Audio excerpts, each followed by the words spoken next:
Questionnés sur ce qui leur fait peur et sur ce qui les effraie, les correspondants étrangers ont été mis dans l'embarras lors d'un événement presse lundi à Beijing.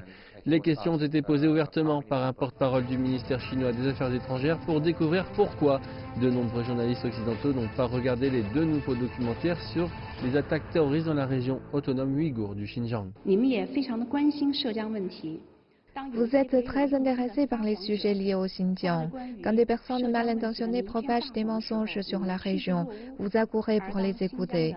Mais quand les faits et la vérité sur cela sont facilement disponibles, vous les évitez et détournez le regard. Pourquoi cela? Qu'est-ce qui vous inquiète? De quoi avez-vous peur? Ne voulez-vous pas réellement faire un examen de conscience sur les problèmes sous-jacents? Hua Chunying se réfère à deux documentaires que CGTN a diffusés la semaine dernière et qui montrent des vidéos jamais vues, considérées comme effrayantes et déchirantes.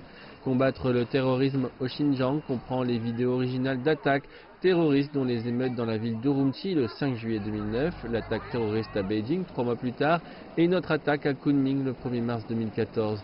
Le documentaire montre les efforts et sacrifices de la Chine pour traiter la menace posée par les trois forces démoniaques avec plusieurs faits objectifs. Un autre documentaire appelé Lama Noire, le mouvement islamique du Turkestan oriental et le terrorisme au Xinjiang comprend des faits cruels et détaillés tout en révélant les actions démoniaques de l'ETIM. On peut y voir la propagation de leur idéologie extrémiste, alimentant la haine ethnique, victimisant les femmes et les enfants ainsi que des attaques terroristes. Hua Chunying dit que les deux documentaires présentent des faits indiscutables qui montrent que l'ETIM fait partie d'un réseau terroriste international qui menace non seulement la sécurité et la stabilité de la région chinoise du Xinjiang, mais aussi la sécurité commune des pays de la région.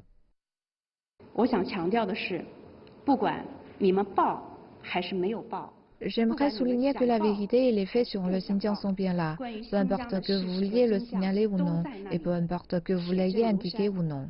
Des mensonges ne peuvent pas cacher la vérité, tout comme les nuages ne peuvent pas cacher le soleil. Comme vous travaillez dans la presse, je pense qu'il est de votre responsabilité sociale de présenter des faits fondamentaux et la vérité d'une manière juste et honnête, au lieu d'avoir des idées préconçues, de rester aveugle et sourd aux faits et de tromper vos lecteurs. En contraste direct avec les efforts de la Chine concernant la lutte antiterroriste et la construction de l'économie régionale, la Chambre des représentants des États-Unis a adopté une loi sur le Xinjiang pour les droits humains.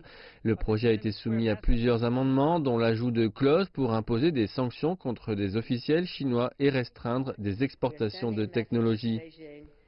Beijing et les communautés islamiques de la Chine ont exprimé une forte indignation et une ferme opposition à l'ingérence et demandé aux États-Unis de respecter les faits objectifs et d'arrêter de ternir la politique chinoise et la situation des droits humains dans la région.